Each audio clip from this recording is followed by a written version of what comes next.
Many people assume coats of arms belonged only to kings, dukes, and titled nobles. But that is only part of the story. Across Europe, coats of arms were also granted to, or borne by, soldiers, bishops, mayors, scholars, merchants, scientists, craftsmen, and landed families. In places like Switzerland, even burgher and farming families used coats of arms. Heraldry was not just about rank. It was about identity, service, office, family, and memory. One famous military example is Admiral Horatio Nelson. Nelson was not remembered because he had an old noble title.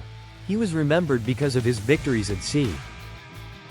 His arms were granted and confirmed in 1797, after the Battle of Cape St. Vincent. After his great victory at the Battle of the Nile in 1798, his arms received an augmentation showing a disabled ship, a ruined battery, and a palm tree rising from the waves. Religious officials also bore coats of arms. A strong example is Cardinal Thomas Wolsey. Wolsey was born in Ipswich, the son of a butcher or tavern keeper, not into the old aristocracy. Yet he rose to become Archbishop of York, Cardinal, Lord Chancellor, and Henry VIII's most powerful advisor. His arms were granted around the height of his career, about 1525, and appeared on his buildings and possessions as a public symbol of his power. City leaders could also be armigerous. Richard Whittington, better remembered as Dick Whittington, was a real medieval merchant and politician. He served as Lord Mayor of London 4 times, was also a Member of Parliament and Sheriff of London, and became one of the most famous civic figures in English history. Whittington bore arms connected to the Pontley family, with marks of difference.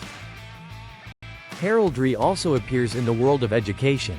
John Keyes was born in Norwich in 1510, studied at Cambridge, became a physician, and later refounded Gonville and Keyes College in 1557. His personal grant of arms is dated 1560, while the college arms were later granted in 1575. His arms were filled with symbols of learning, wisdom, virtue, and immortality, a perfect example of heraldry being used to describe a scholar's life and work. By the 18th and 19th centuries, industrial success could also lead to heraldic recognition. Adolf Ignaz Mottner von Markov was a Bohemian-born Austrian brewer and industrialist connected with the St. Mark's Brewery in Vienna. His family became important in beer, yeast, and food production. In 1872, during his elevation to Austrian knighthood, the family received a coat of arms with the motto, Fleisch und Will, diligence and will.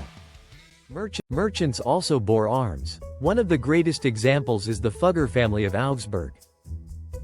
The Fuggers began as merchants and bankers, and in 1473 their lily coat of arms was bestowed while the brothers were admitted into the Merchants' Guild. Jakob Fugger, known as Jakob the Rich, became one of the most powerful financiers in Europe. He was elevated to the nobility in 1511 and became an imperial count in 1514. Scientists could also become armigerous. Joseph Fraunhofer began life as a poor Bavarian orphan and glassmaking apprentice. After surviving a workshop collapse in 1801, he gained patrons who helped him study. He became a pioneer of optics, invented or improved scientific instruments, and studied the dark lines in the solar spectrum now called Fraunhofer lines. In 1824, King Max I Joseph of Bavaria made him a knight, raising him into personal nobility. His arms included fleur-de-lis and a running unicorn. Even artisans and craftsmen appear in heraldry.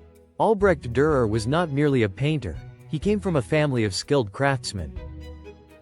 His father, Albrecht Dürer the Elder, was a goldsmith, and the Dürer family arms used an open door as a pun on the name Dürer or Türer. In Nuremberg, master craftsmen bore coats of arms and seals from the 14th century onward, showing that heraldry extended beyond titled nobility. Another important class was the landed gentry. These were families with land, local status, and social standing, but not necessarily high noble titles. The Washington family of Sulgrave is a classic example. In 1592, Lawrence Washington of Sulgrave Manor had the family arms confirmed by Robert Cook, Clarenceau King of Arms. The design, a silver shield with 2 red bars and 3 red mullets, later appeared on George Washington's bookplates, seals, and household objects. So coats of arms were never just about kings and nobles. They were used by military officers, bishops, mayors, scholars, industrialists, merchants, scientists, craftsmen, and landed families. But here is the important part. A coat of arms belonged to a specific person or family line, not automatically to everyone with the same surname. That is why real heraldry always begins with genealogy. Find your ancestors' authentic coat of arms at familycrestjpg.com, with downloads, surname reports, and genealogy research.